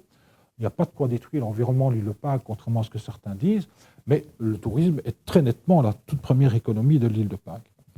Restauration, d'abord, toute celle organisée par William Mulloy, il n'a pas restauré que Ahouakivi, et il a d'abord, surtout, pour des raisons stratégiques par rapport à la compagnie anglaise qui occupait toute cette île, d'abord restauré les monuments qui étaient dans la petite ville, c'est-à-dire à l'époque dans ce camp de concentration. Donc vous voyez le développement de cette ville qui vous paraît bizarre, mais c'est une ville sans rien que de bungalows et de jardins, donc en fin de compte, c'est très agréable de vivre là-dedans. Donc il a restauré toute une série de monuments, y compris en remettant des yeux dans certaines statues, et il en a en tout comme ça restauré une bonne dizaine à travers surtout le périmètre de l'île de Pâques, de la ville de l'île de Pâques. Voilà, vous voyez même dans le petit port actuel, un monument restauré, avec la statue redressée dessus. Voilà l'autre port à l'autre extrémité du village, avec ce magnifique monument et sa statue remise debout. Et le dernier monument en date qui a été restauré, je vous l'ai déjà montré, ça c'est plus par Mulloy, Mulloy était déjà mort, mais c'est à l'extrémité est de l'île, et celui-là, les Pasquans ont absolument voulu le restaurer, puisqu'il est incroyable, c'est le plus grand de tous, avec 15 statues qui, là, pour certaines, sont extrêmement grandes, celles-ci dépassent les 5 mètres de haut. Un seul monument a été restauré suite à des fouilles menées par des archéologues professionnels, mais issus de la population locale. Aujourd'hui, il y a un certain nombre d'archéologues sur cette île, et c'est tant mieux pour eux. Et ce monument-ci, qui est le seul, qui est installé sur la seule petite plage de l'île, magnifique plage de sable blanc, qui a été entièrement restaurée. Donc en tout, il y a une dizaine de monuments restaurés pour 240 sur cette île. Il y a déjà de quoi largement satisfaire le tourisme. Et je vais rapidement vous montrer un problème issu de ces restaurations. C'est que ces restaurations sont toutes parties du point de vue que les monuments de l'île de Pâques avaient tous été détruits par des guerres intertribales suite à un désastre écologique. En réalité, les fouilles récentes que moi et d'autres avons pu mener montrent qu'en fait aucun de ces monuments n'a été détruit, mais a été consciemment démonté, ce qui n'est pas du tout la même chose. Je vous montre très rapidement un de ces monuments que nous avons fouillé sur la côte ouest de l'île de Pâques, tout en haut d'une falaise. C'est celui dont j'ai déjà montré la façade qui menace bientôt de s'effondrer parce que la falaise se fait manger par la mer. Il était bien temps de fouiller ce site qui va sans doute disparaître très prochainement. C'est en fait un double monument. Vous aviez les ruines d'une plateforme ici avec une statue couchée devant et les ruines d'une deuxième plateforme ici avec une statue couchée devant également. Pour la petite histoire, ça nous a permis de comprendre que ces monuments avaient une durée de vie très brève, puisqu'on retrouve, chaque fois que l'on fouille ce genre de monuments, des séquences avec plusieurs monuments superposés, et on peut faire la chronologie à travers tout cela. Ici, vous avez les ruines d'une première fondation, deuxième avec une statue couchée dessus. On a une espérance de vie pour un monument de l'île de Pâques d'à peine un demi-siècle. Donc ça peut nous paraître invraisemblable d'avoir déménagé autant de blocs de pierre et d'avoir transporté toutes ces statues pour si peu de temps. Je ne rentre pas dans ce genre de détails, ce n'est pas le sujet aujourd'hui, mais ces gens avaient besoin de monumental pour l'éphémère. Voilà, je vous montre un autre exemple de ces séquences. Terrasse récente d'un monument qui date de la fin du XVIIe siècle, et on a les fondations d'un monument plus ancien en dessous. Ça existait à toute époque à travers l'île de Pâques, et on a des preuves de tous ces recyclages. Régulièrement, on peut retrouver dans des monuments récents des fragments de statues anciennes recyclés comme matériaux de construction. Je ne sais pas si vous voyez la belle tête ici avec les deux yeux et le nez. Il y a parfois des statues entières qui sont ainsi recyclées. Ici, c'est une statue où vous voyez le dos, la tête, les épaules, vous voyez ses fesses, ici le début des jambes. Elle est entièrement incrustée dans la maçonnerie qui sert à faire un monument plus récent. Vous voyez la tête de profil ici avec le creux des yeux. Et donc, c'est des cycles assez étonnants qui exigent chaque fois des récupérations de matériaux des monuments anciens pour faire les récents. Ici, on a retrouvé il y a toujours des terrasses de galets devant ces plateformes, traces de terrasses de galets, mais on n'a plus que les creux dans lesquels se plaçaient les galets. Les galets ont été prélevés. Voilà un autre exemple. Vous avez encore quelques galets conservés, mais vous avez des taches sombres. Ce sont des négatifs qui sont remplis naturellement de sédiments, et lorsqu'ils sont nettoyés, on retrouve les négatifs de tous ces galets. Donc il y avait des procédés de fermeture de monuments. C'est important. À toute époque, un monument a une espérance de vie relativement brève, et lorsqu'on veut en terminer l'usage, on se rend compte que systématiquement, on enlève les statues de ces monuments, et éventuellement, on les recycle pour la construction de nouveaux monuments, et on enlève une série de galets qui sont sans doute recyclés également dans les nouveaux monuments. On a d'autres exemples en Polynésie qui nous montrent des processus comparables, où l'idée est bien de faire passer le sacré d'un monument à l'autre. Il y a un continuum dans le sacré. Mais les Pasquons font encore autre chose. Ils font également, ils mettent de la poussière rouge devant un monument fermé. Donc il y a toute une série de gestes. On a des traces de cérémonies, si vous voulez, qui permettent de fermer les monuments. Bon, ça c'est pour l'histoire ancienne. Mais ça montre déjà que ces gens avaient une capacité à démonter leurs monuments. Depuis le début de leur histoire de réimplantation sur l'île, régulièrement, ils sont capables de démonter des monuments. Alors, j'en reviens aux monuments les plus récents, ceux qu'on voit aujourd'hui en surface et qui ont bien l'air d'être cassés. Regardez celui-ci, avec deux statues couchées derrière, une statue couchée au sommet du podium, ces cailloux dispersés partout, tout ça n'a pas l'air très marrant. Et donc, il semble bien que la dernière génération de monuments, c'est celle qui a connu la crise écologique et que celle-là a bien été détruite. D'ailleurs, les statues ne sont pas emportées et on n'a pas la reconstruction d'un nouveau monument par-dessus. Mais je vous ai déjà attiré l'attention sur un phénomène particulier, c'est que sur ces monuments récents, dont on connaît la datation aujourd'hui, ils sont tous entre le XVIIe et le tout début du XVIIIe siècle au plus tard, la plupart de ces monuments nous montrent des statues couchées, bien, on est d'accord, mais souvent parallèles les unes aux autres, donc c'est-à-dire extrêmement organisées. Voilà un détail de ce monument où il y a 3 statues qui sont ici couchées bien parallèles les unes aux autres. Je vous remonte ce grand monument-là de 15 statues, restauré aujourd'hui. On a redressé les statues, mais on savait où les statues se trouvaient, puisqu'elles étaient toutes couchées devant, elles ont une pierre socle chaque fois à leur base, hein, toutes couchées devant leur dalle socle, donc il suffisait de les redresser en quelque sorte. Ça ne semble pas être des résultats de guerre. J'imagine mal des guerriers, comme dans le film de Costner, attacher des lassos et tirer sur les statues. Elles ne cassent pas, c'est un peu bizarre, et elles sont toutes bien rangées les unes par rapport aux autres. Détail de ces monuments démontés, de temps en temps, vous avez quand même cassures dans ces statues, mais en réalité, c'était cassures un peu particulières parce que les morceaux sont restés en connexion. Et si vous imaginez la chute d'une statue, ce n'est pas possible de garder des connexions. Donc il fallait d'abord que la statue soit couchée. Et seulement, il y a des creux, parce que vous avez tout le cou, le volume du ventre, etc. Donc il y a des vides, et la matière se fissure sur elle-même. C'est ce qu'on peut appeler une cassure par flexion. Là, je vous fais un petit schéma ici, vous la couchez. Et il faut d'abord qu'elle soit couchée pour qu'elle se vide et qu'il y ait une flexion de la matière. C'est du tuf, c'est une matière très, très fragile.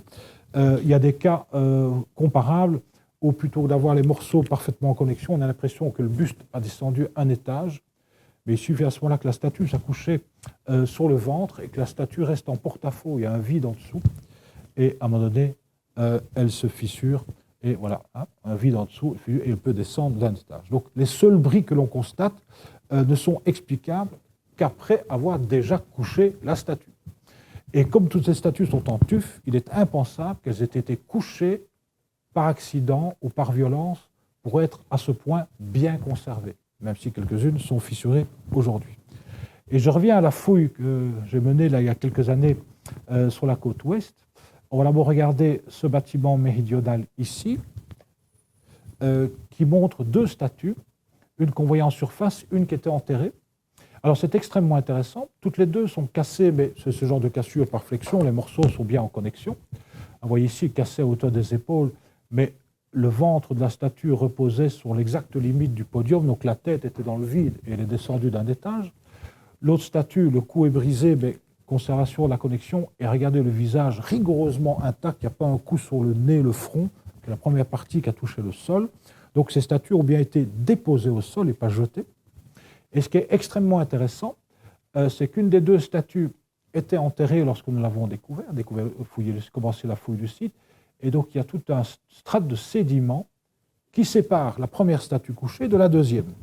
Et ce sédiment, nous l'avons étudié, il est d'origine naturelle, dû à la lente érosion des pentes du volcan, qui est juste en amont. Et donc, il y a un décalage de plusieurs années au minimum entre le démontage des 2 statues. Là aussi, ça fait très peu guerrier. On ne va pas les détruire, le monument de l'eau. Tiens, je t'en ai cassé une, mais je reviendrai dans quelques années casser la suivante. Tout ça, alors en plus, elles ne sont pas cassées, elles sont déposées au sol, ne correspond pas trop bien à de la violence. Si je m'intéresse l'autre moitié du monument, la partie septentrionale, avec là une grande statue qui, elle, est rigoureusement intacte. Nous l'avons dégagée de tout ce qui l'entourait. Regardez le visage qui repose sur les fondations en pierre du monument. Et c'est un tuf très fragile. Vous grattez avec l'eau, là vous enlevez déjà la matière sur ce genre de tuf. Et ce visage, on a le creux des yeux, les oreilles, le menton, tout ça est tout à fait intact. Donc cette statue a été parfaitement déposée. Mais là, qui plus est, elle sert de toiture à un caveau funéraire. Donc on a d'abord construit, nous avons en coupe ici en rouge le monument, le podium et la terrasse de galets qui est devant. On a creusé dans la terrasse de galets une grande fosse pour faire un caveau avec des dalles. Et la statue est couchée en travers du caveau pour servir de toiture. À l'intérieur du caveau, on devine le ventre ici de la statue qui passe, caveau dans lequel il y avait une tombe collective, toute une série de restes humains à l'intérieur. Et en dessous de l'épaule de la statue, une dalle qui servait de linteau à un accès pour pénétrer à l'intérieur de cette tombe collective. Ce n'est pas un cas unique. Je vous montre un autre exemple d'un magnifique monument dont vous devinez très bien le podium, et on devine la silhouette de 2 statues couchées et un peu enfermées dans des sédiments. Tout ça a l'air en ruine, je suis bien d'accord. Voilà un détail d'une des 2 statues. Vous devinez tout de suite ici un linteau et un accès. Il y a quelque chose là en dessous. J'ai été voir, évidemment. Et vous avez carrément là tout un petit caveau également. Et le front de la statue est carrément intégré à la maçonnerie. Donc c'est parfaitement maîtrisé et organisé. Je vous montre ça en détail. Là, vous avez le front, et je vous remets une statue couchée. Et c'est bien cette partie-là qui est intégrée à la maçonnerie. Et puis vous avez le début de la ligne du nez. Voilà le nez. Donc c'est le creux de la joue ici. Et voici la joue. Donc c'est bien cette partie-là que vous voyez. Donc tout ça est parfaitement maîtrisé et organisé. L'exemple le plus spectaculaire, c'est celui-ci. 3 statues couchées, mais en éventail. Regardez, il y a une symétrie, il y a une statue dans l'axe au centre, et les deux autres sont symétriques par rapport à la statue centrale. Ça a été fouillé en 1955. Voilà un petit schéma où vous avez en pointillé ces statues. Il y avait 2 accès faits délimités avec des petites dalles. C'est des accès dans lesquels on passe à 4 pattes, c'est pas très haut. Et en fait, ces 3 statues sont plantées en éventail, la tête enfoncée dans des fosses. Et ces statues servaient d'armature pour construire une voûte, pour faire un caveau. De nouveau, ce n'est pas vraiment de la destruction, c'est une transformation de ces monuments en quelque chose de nouveau. Je vous montre un détail de l'intérieur. Vous avez le ventre, le cou et le menton de la statue. Le reste de la tête est enfoui volontairement dans une fosse pour qu'elle tienne bien en place. Et les petits couloirs d'accès pour pénétrer à l'intérieur de ce caveau. Alors en réalité, et je termine avec ça pour la ruine des monuments, en réalité, ce qu'on a toujours considéré comme étant de la ruine n'en est pas du tout. Tous ces monuments ont été démontés et ça a un aspect chaotique. Vous voyez ça, voilà, vous vous promenez sur l'île de Pâques, voilà le genre d'image que vous pouvez voir, avec des statues couchées, des tas de cailloux comme ça qui ont l'air d'être dispersés un peu partout. En réalité, ils ont transformé leurs monuments dès le milieu du XVIIe siècle en nécropole. Les statues ont été déposées au sol volontairement, parfois au-dessus des caveaux pour mettre les morts, parfois à côté, sans lien direct avec les caveaux. Et le tout a été scellé par une masse de galets. Ces galets ne représentent absolument pas une ruine, puisque le monument est intact en dessous. Et regardez le site que je viens de vous montrer, où il y avait le caveau en dessous de la statue, voilà tel qu'il était avant la fouille. On devine le dos de la statue, on ne voit même pas la tête, il y a tous ces paquets de cailloux. Il suffit déjà de simplement enlever ces cailloux, et vous retrouvez le monument intact en dessous, dans lequel on a creusé un caveau, bien entendu, et la statue qui est alignée sur ce caveau. Et donc, on n'a pas ici à faire une destruction ni à des ruines, mais un démontage des monuments, une transformation de ces monuments en caveaux, en nécropole. Il y a parfois des monuments dans lesquels on compte jusqu'à 60 tombes, et le tout, après ça, est scellé par des galets aménagés. C'est un travail gigantesque. Et il y a même un décalage dans le temps entre l'usage des caveaux, qui est en dessous de la statue ici, vous devinez la tête, et à nouveau une sédimentation naturelle, donc il y a eu un délai avec les sédiments naturels qui ont pu s'installer sur ce genre d'aménagement, et puis seulement on a apporté les galets par-dessus, donc dans tout cela, il y a tout un délai qui s'installe. Alors, je vous résume là l'histoire qui n'est pas le but de cette leçon aujourd'hui. En fait, on sait aujourd'hui qu'il y a eu un changement religieux assez important à l'île de Pâques et qu'on est passé de ces cultes d'ancêtres représentés par des statues vers quelque chose de beaucoup plus homogène à travers toute l'île, orienté vers des dieux créateurs qui n'ont pas été inventés à ce moment-là, mais les Polynésiens ont tous des panthéons extrêmement compliqués et très riches, mais les dieux, on confie généralement la gestion du monde, la gestion du quotidien aux ancêtres, et ici on était rechercher des dieux créateurs pour refaire tourner le monde, et c'est à partir de ce magnifique volcan qu'un petit village cérémoniel a été construit qui permettait de faire un concours où on allait chercher sur les petits îlots au large de l'île de Pâques les premiers œufs des oiseaux migrateurs qui viennent toujours à l'île de Pâques, mais ils allaient surtout chercher les oiseaux migrateurs de ce qu'ils appellent le Manutara, qui est la frégate de mer, pour rendre hommage au dieu qu'ils appelaient Makemake, et celui qui a ramené le premier œuf représentait le dieu pour une année. Ce concours se faisait chaque année au printemps, représentait le dieu pour une année, Makemake, qui est représenté à peu près partout sur l'île. Alors voilà, je termine cette histoire traditionnelle, pas tout à fait, mais allez tout, j'ai encore droit à un petit quart d'heure là. Oui. Je termine, voilà, chaque petit numéro 6 là, représente un monument traditionnel de l'île de Pâques. Il y en a énormément. Tous n'ont pas supporté des statues, mais c'est des monuments traditionnels dispersés sur tout le territoire. Des concentrations importantes sur les côtes, mais vous voyez qu'il y en a un certain nombre à l'intérieur des terres aussi. Et là, on a très clairement affaire à un monde qu'on pourrait appeler centrifuge, où la population est dispersée sur l'île, et chaque petite communauté peut avoir son ou ses monuments, qui a une durée de vie limitée, qu'on reconstruit régulièrement. À un moment donné, on ne reconstruit plus ces monuments, on les ferme définitivement en couchant les statues et en mettant tous ces paquets de galets par-dessus. Et on va se concentrer sur 3 lieux particuliers. Le volcan qui a sa vie de carrière, où on fait des statues beaucoup trop grandes et qu'on les laisse là pour toujours. C'est un lieu qui devient communautaire, si vous voulez. Et c'est un volcan donc, dont le cratère est un lac. Deuxième point qui va être extrêmement utilisé, c'est l'autre grand cratère qui est devenu un lac, pour faire cette histoire du concours du premier œuf de l'année, pour désigner un sort de chef, si vous voulez, pour l'année, où il fallait chercher ce œuf sur les petits îlots, là au sud de ce grand cratère. C'est le deuxième cratère qui possède de l'eau. Et il existe un troisième cratère sur l'île de Pâques qui possède de l'eau. Il est beaucoup moins visible parce qu'il est couvert de joncs, mais avec des collègues allemands, sur la direction du Deutsche Archäologisches Institut pour le moment, nous sommes en train de fouiller une petite vallée juste en aval de ce cratère pour retrouver des aménagements tout à fait spectaculaires, avec une série de dallages, de plantations organisées de palmiers, avec des petits bassins pour récolter de l'eau de pluie sur lesquels il y a des pétroglyphes, avec des petites caches d'objets par-dessous, enfin bref, ce qu'on peut appeler en Polynésie, c'est relativement courant en Polynésie, ce qu'on peut appeler des vallées sacrées. Et donc, il est très clair, voilà une reconstitution 3 dimensions d'une partie de cette vallée qu'on a pu refaire.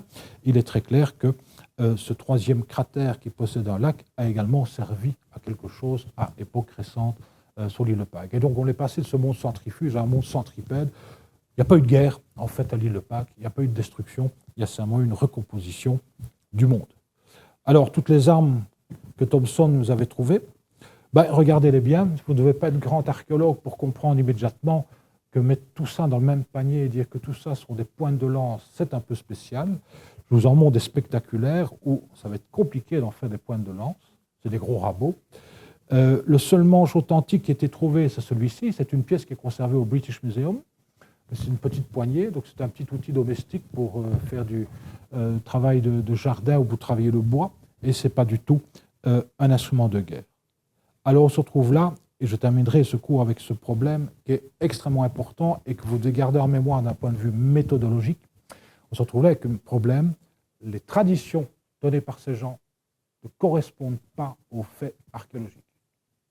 Ces gens racontent, depuis que Thompson est passé à l'île de Pâques en 1886, et l'ont surtout raconté à Catherine Routledge en 1914-1915, nous avons détruit notre île par des guerres intertribales, et voici nos armes. Les armes n'en sont pas, et il n'y a pas de destruction du patrimoine.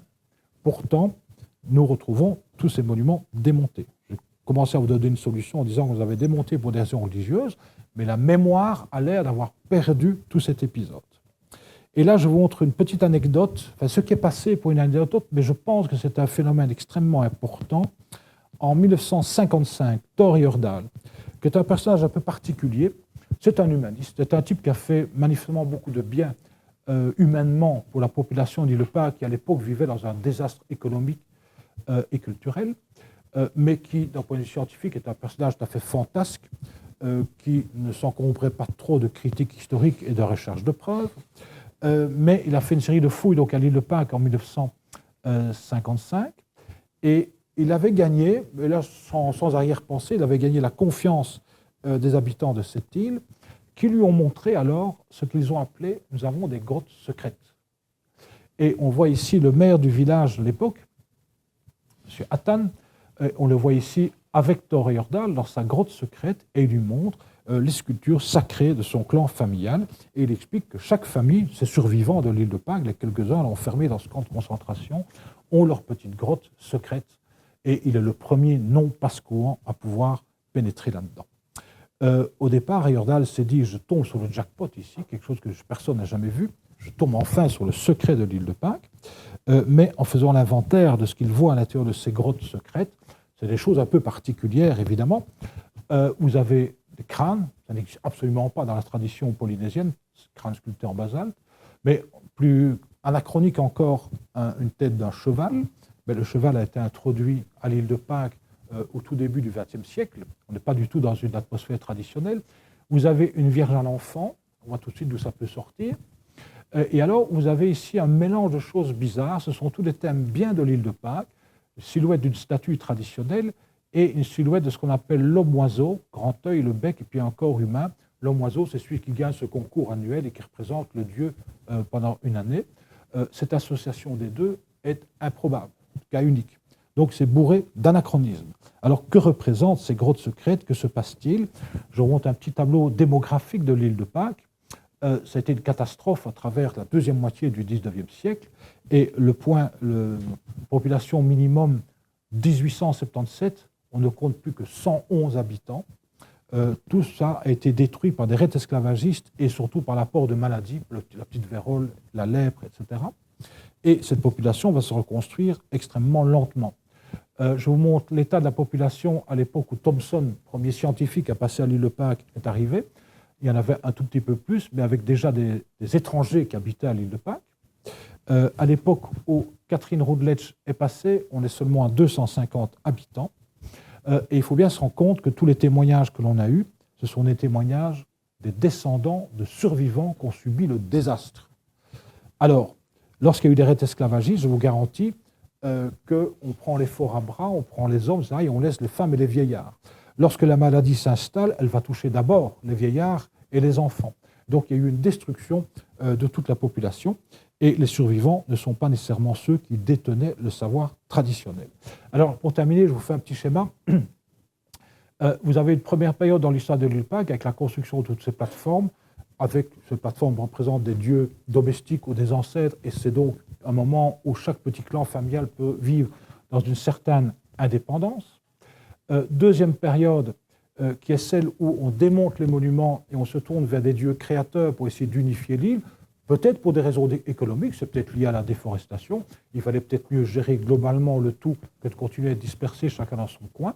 Ça a été souvent ressenti donc comme une rupture, parce qu'il y aurait eu des guerres qui auraient tout détruit.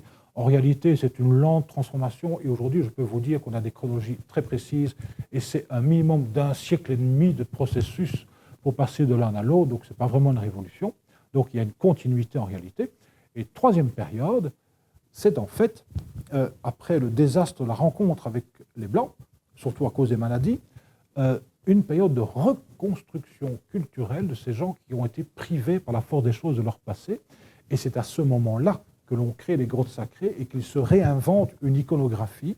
Et je veux bien croire que ces grottes étaient sacrées par rapport aux missionnaires ou par rapport aux occupants anglais de la compagnie d'élevage de moutons, et surtout par rapport au pouvoir chilien.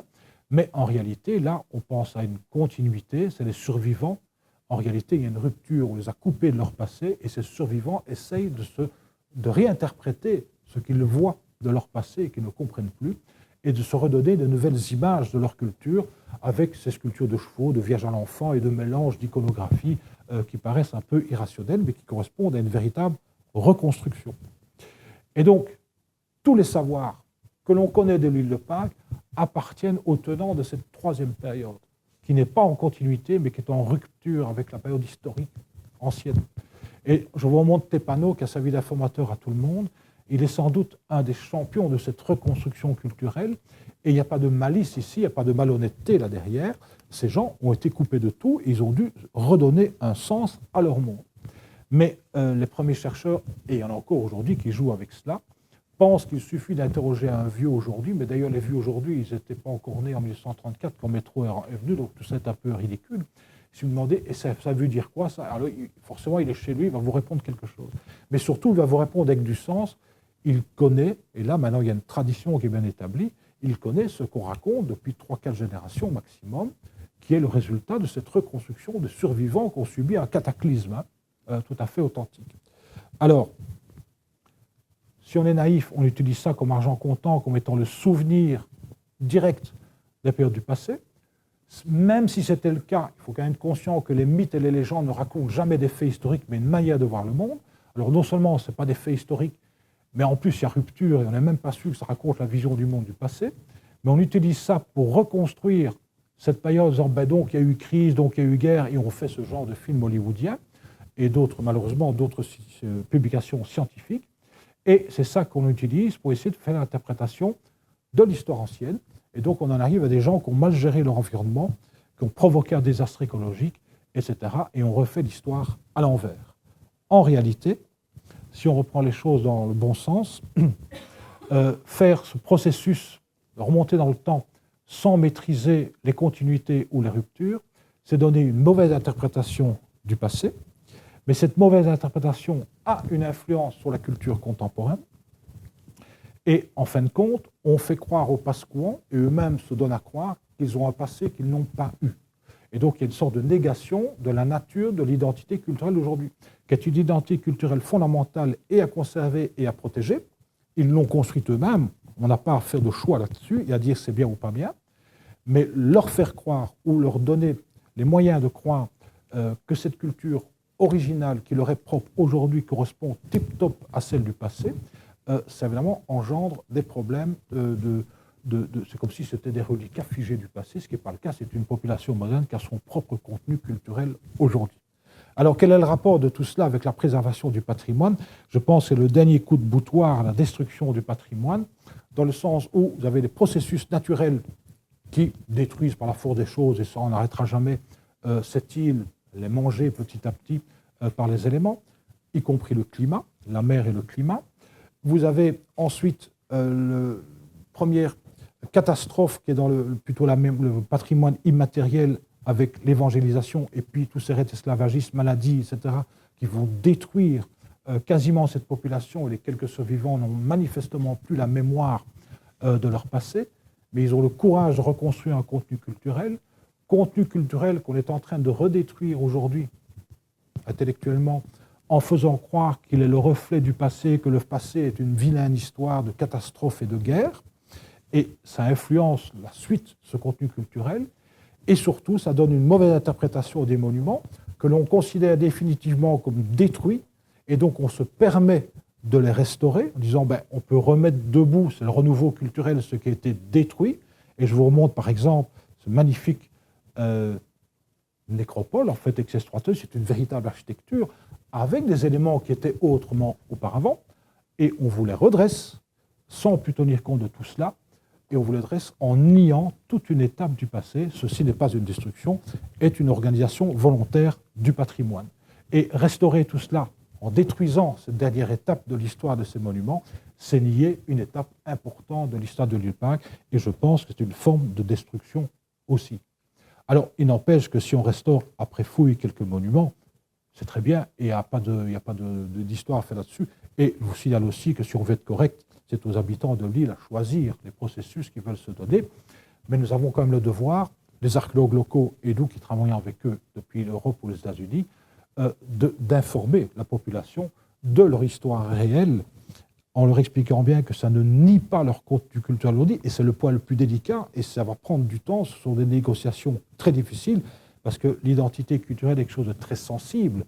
Et on n'a pas de nouveau à l'imposer des choses, mais il faudra bien qu'un jour on soit conscient de cela, puisque avoir la tentation de tout restaurer, c'est-à-dire simplement remettre les statues debout pour faire des monuments impressionnants pour le tourisme qui se développe, qui est la première économie, est donc là aussi une nouvelle destruction du patrimoine, même si ça nous a l'air de loin d'être une protection du patrimoine en remettant les choses en place. C'est d'autant plus fort, et je termine vraiment là, qu'on a des témoignages, je vous l'ai dit, j'ai parlé de Forster qui accompagnait James Cook là, en 1776. Forster qui nous a laissé un récit très précis. Il a vu toute une série de monuments où il y avait encore des statues debout et d'autres qui étaient déjà couchées sur un même monument. Et je suis dans les délais, je crois. Sur un même monument. Je vous ai montré à travers d'une de mes fouilles, il y avait deux statues couchées au même endroit, mais il y a un strate de terre entre les deux statues. On a pu voir qu'on ne les a pas couchées au même moment. Je vous ai montré aussi que tous ces monuments étaient régulièrement démontés et reconstruits. Ce n'est qu'à la dernière phase qu'on ne les reconstruit plus, mais il y a toute une séquence. En fait, c'est une architecture dynamique qui sans cesse est en mouvement. On la construit, on la démonte, etc. Et le démontage ne fait jamais tout en une fois. Ce démontage peut s'installer dans la durée. Et on a découvert au moins 2 monuments pour le moment dans des fouilles modernes où le démontage a dépassé le demi-siècle de délai. Bon, et on a ces témoignages de Forster qui nous dit « Je vois des monuments où il y a déjà des statues couchées et d'autres debout ». Lorsque l'on restaure aujourd'hui, on redresse toutes les statues à disposition devant un monument et on ne sait même pas si en réalité toutes ces statues n'ont jamais été debout en même temps. Et on est peut-être en train d'inventer un patrimoine qui n'a jamais existé. Le grand monument de 15 statues, malheureusement, n'a pas été fouillé avant d'être restauré, parce qu'il est spectaculaire, il a fallu faire quelque chose de spectaculaire dans les années 80. C'est l'UNESCO Japon qui avait financé ça, ce sont des Japonais qui ont restauré ça, et les fouilles ont été assez élémentaires. et non publié malheureusement. Mais on n'a aucune idée si en réalité il n'y a jamais eu 15 statues en même temps sur ce monument. Il y a eu bien 15 statues sur ce monument, mais il n'est pas évident qu'elles aient toutes jamais été dressées au même moment. Donc vous voyez le problème de la restauration dans la méconnaissance des faits archéologiques peut entraîner, entre guillemets, une sorte de destruction du patrimoine également. Voilà, je vous remercie de votre attention.